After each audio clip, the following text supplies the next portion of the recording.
change your ways. Assalamualaikum warahmatullahi wabarakatuh. Halo semua.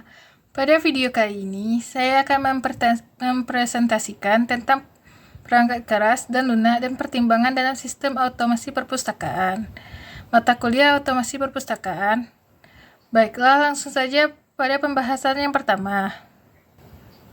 Yaitu yang pertama, perangkat keras. Perangkat keras yang digunakan dalam sistem otomasi perpustakaan. Perangkat keras adalah sebuah komputer dan alat bantunya seperti printer, barcode scanner, kertas, dan sebagainya.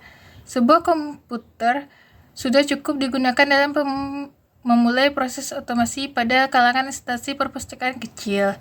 Sedangkan untuk perpustakaan besar, maka pasti diperlukan beberapa komputer dan perlengkapannya agar pelayanan kepada pemustaka menjadi lancar. Perangkat keras yang digunakan untuk membangun sistem otomasi perpustakaan antara lain sebagai berikut. Yang pertama, LAN card. Digunakan untuk mengintegrasikan banyak komputer sehingga semua kegiatan otomasi yang dilakukan bisa terpusat pada pusat data atau server aplikasi perangkat lunak otomasinya. Biasanya berjenis client server.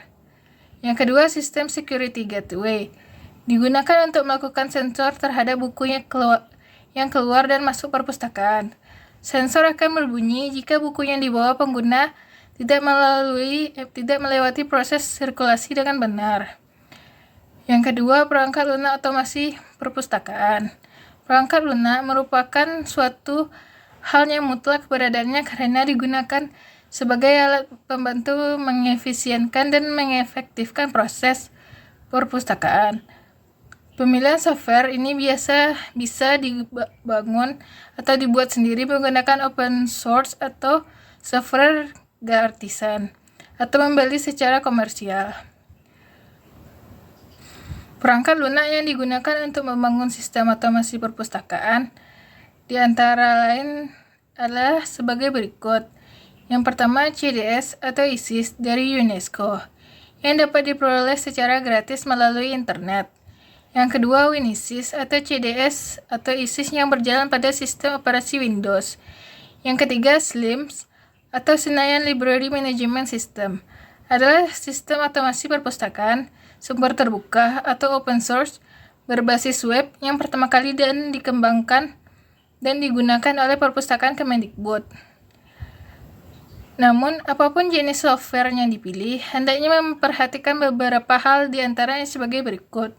1. Kegunaan, 2. Ekonomis, 3. Keandalan, 4. Kapasitas, 5. Sederhana, dan yang keenam, fleksibel.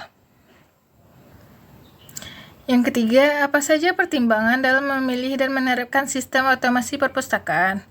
Pertimbangan yang pertama yaitu pengetahuan yang harus dimiliki oleh pustakawan Indonesia akan komputer dan aplikasinya. Banyak kalangan perpustakawan yang masih gagap teknologi atau gaptek, khususnya pemahaman tentang otomasi dan teknologi informasi. Yang kedua, kurangnya SDM yang menguasai komputer sekaligus menguasai masalah perpustakaan. Yang ketiga, yaitu membuat format baku. Dikarenakan belum adanya format baku, membuat masing-masing perpustakaan menggunakan format berlainan. Akibatnya pertukaran data tidak bisa dilakukan karena format tidak seragam. Yang keempat, membuat pengaturan pengkatalogan yang berstandarkan nasional yang diterima oleh semua pihak otomasi perpustakaan, khususnya otomasi katalog, yang bertujuan diantara lain memudahkan pertukaran data antar perpustakaan. Yang kelima, keterbatasan dana untuk pengadaan software. Lazimnya perpustakaan menyediakan dana khususnya untuk software, seperti halnya dana yang disediakan untuk perangkat kerasnya. Akibatnya, perpustakaan membeli software di pasaran yang belum tentu cocok untuk aplikasi yang digunakan. Yang keenam, kurangnya jaringan dan kerjasama antar perpustakaan. Sekian presentasi saya pada kali ini. Semoga apa yang saya sampaikan dapat bermanfaat. Terima kasih.